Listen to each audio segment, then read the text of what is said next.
Creation is finished. Creativeness is only a deeper receptiveness, for the entire contents of all time and all space, while experienced in a time sequence, actually coexist in an infinite and eternal now. In other words, all that you have ever been or ever will be, in fact all that mankind ever was or ever will be, exists now. This is what is meant by creation, and the statement that creation is finished means nothing is ever to be created, it is only to be manifested.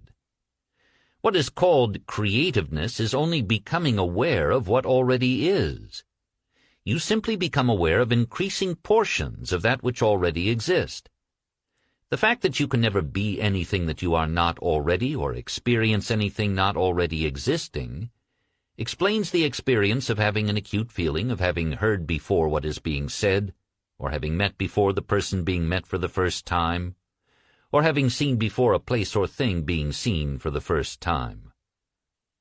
The whole of creation exists in you, and it is your destiny to become increasingly aware of its infinite wonders and to experience ever greater and grander portions of it.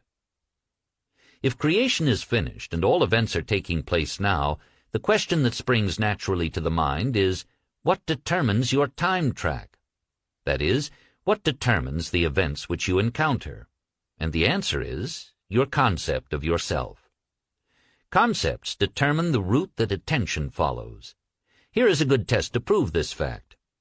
Assume the feeling of your wish fulfilled, and observe the route that your attention follows. You will observe that as long as you remain faithful to your assumption, so long will your attention be confronted with images clearly related to that assumption. For example, if you assume that you have a wonderful business, you will notice how in your imagination your attention is focused on incident after incident relating to that assumption.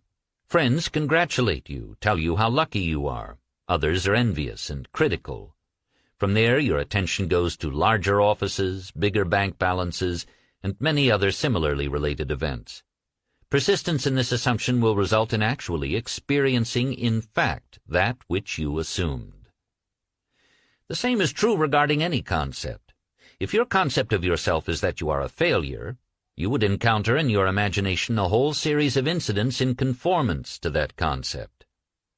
Thus it is clearly seen how you, by your concept of yourself, determine your present, that is, the particular portion of creation which you now experience, and your future, that is, the particular portion of creation which you will experience.